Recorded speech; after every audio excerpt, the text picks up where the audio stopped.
नाज़रीन, हैदराबाद में पीने जे पानी जो बहरान शिदत इख्तियार करे वियो आहे। तफ़सील इरफान उगियो जी रिपोर्ट में। हैदराबाद शहर के मुख़्तलिफ़ इलाइक़नि में गुज़िरियल केतिरनि ई महीननि खां पीअण जे पाणी जी सख़्त अणाहठ आहे, पर हिन हेॾे वॾे मसइले जे हल लाइ को बि अमलदार नोटिस वठण लाइ तयारु न आहे। हूअं त शहर जे अक्सर इलाइक़नि में पीअण जे पाणी जो सख़्त बहरान आहे, पर लतीफ़ाबाद नंबर 9 जी सिंधी वसंदी टंडो मीर ग़ुलाम हुसैन जा रहवासी पाणी खोट वारे मसइले खे वधीक भोगे रहिया आहिनि। रहवासियुनि जो चवणु आहे त चूंडियल नुमाइंदा वोट वठण बाद ॻोल्हिया नथा लभनि। वासा वारा संदन ॿुधण लाइ तयारु न आहिनि। हू शिकायत कनि त कंहिंखे कनि। असांजे ॻोठ में को मतिलबु अंदाज़ करे छॾियो ॻोठ खे। गुज़ारो कीअं ॿाहिरां पाणी पैसा न वठो पिया गुज़ारो करियूं, इहो बि ख़र्चु वधे पियो असांजे ग़रीबनि जो। साईं रोज़ु 400-500 पाणी रोज़ु वठूं था। जेका हिते उहिदेदार आहिनि उहो असां उहिदेदार त कोन आहियूं, उहो बहितर मज़ीद तव्हांखे उहे ॿुधाईंदा त हिते छा मामलात आहिनि।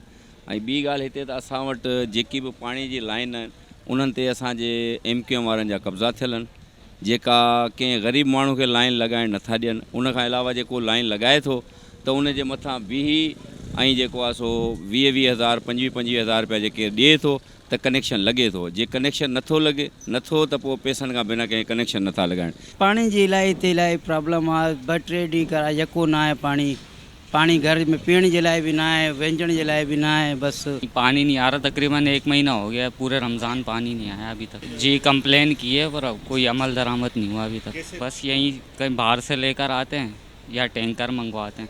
शहरनि जो चवणु आहे त या त लाइनुनि में पाणी अचे नथो, पर जेकॾहिं अचे थो त अक्सर गटरनि जो गंदो पाणी लाइनुनि में अची वञे थो। कभी गंदा आता है, एकदम पहले गंदा आता है, जैसे गटर का पानी मिला हुआ है। साफ़ पानी बिल्कुल नहीं है। 6 महीने हो गए, 6-7 महीने हो गए, यही हाल है पानी का।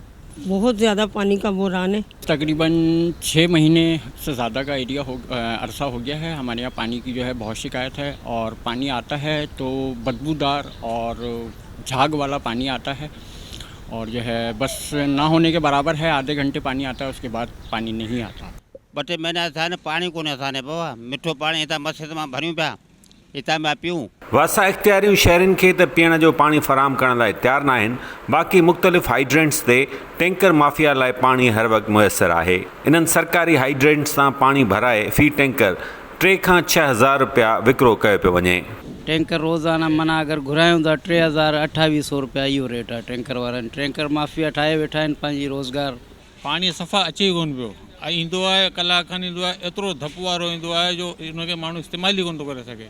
4-5 महीना थी विया आहिनि हिननि खे। शिकायत घणनि खे कई आहे, पर हिते जो को वाली वारिस हुजे त हुनखे माण्हू ॿुधाए न। हिते जो को वाली वारिस ई कोन्हे। हैदराबाद वासियुनि सिंध सरकार खां मुतालबो कयो आहे त शहर में पीअण जे पाणी जो बहरान ख़तमु कराइण लाइ फौरी तौरु क़दम खयो वञे त जीअं हू सुख जो साह खणी सघनि।